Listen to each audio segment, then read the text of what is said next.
Breaking news अवां share कंदासीं। सिहत वारे सूबाई वज़ीर डॉक्टर अज़रा पेचूअ चयो आहे त कोरोना वायरस जे असरनि में तब्दीली अची रही आहे। कोरोना में 122 तब्दीलियूं आयूं आहिनि। वायरस बाबति कराची यूनिवर्सिटी में तहक़ीक़ जारी आहे। अहम ख़बर अहम ताईं पहुचायूं पिया। सूबाई वज़ीर डॉक्टर अज़रा पेचूअ जो चवणु आहे त सिंध में चीन जी वैक्सीन जो मौजूदु ट्रायल बि थियो आहे। वैक्सीन लॻाइण खां पोइ मास्क पाइणो पवंदो।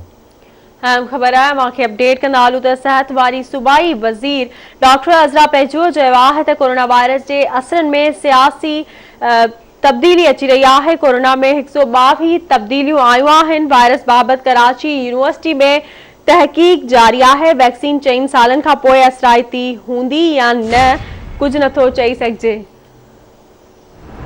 वधीक तफ़सील मालूम कंदासीं। कराची मां असां सां लाइन ते मौजूदु आहे आवाज़ न्यूज़ जो रिपोर्टर नजीब नाइज। जी नजीब, आगाह कजो।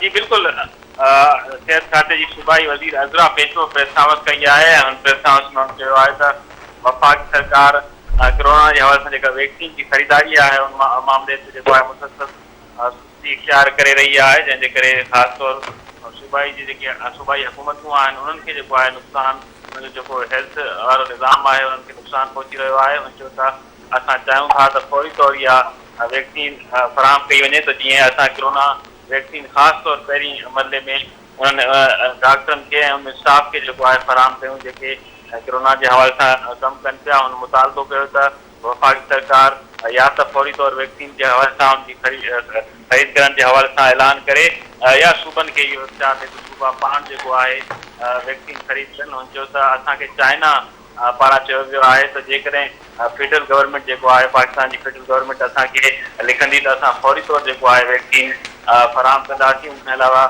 ॿिया मुल्क बि जेको आहे अहिड़ी आच करे चुका आहिनि। हुन चयो त वफ़ाक़ी सरकार हिन हवाले सां फौरी तौर पंहिंजो मौक़ुफ़ जेको आहे वाज़े करे। ॿिए तरफ़ हुन सिंध जूं जेके 3 अस्पतालूं आहिनि उन बाबति बि जेको आहे चयो त असां इहे अस्पतालूं वफ़ाक़ खे जेको आहे न ॾींदासीं, छाकाणि त इन अस्पतालनि ते वॾो ख़र्च आयो आहे। ऐं हुन मुतालबो कयो त भली सुप्रीम कोर्ट जा जज बि जेको आहे इन्हनि अस्पतालनि जो विज़िट कनि, उते जेके हेल्थ जे हवाले सां सहूलियतूं आहिनि उनजो बि जेको आहे जाइज़ो वठनि त सिंध में इहे 3 अस्पतालूं तमामु बहितर कमु कनि पियूं ऐं आम माण्हुनि खे इन मां जेको आहे भरपूर फ़ाइदो हासिलु थिए पियो। जी, वॾी महिरबानी अवां जी अपडेट करण लाइ।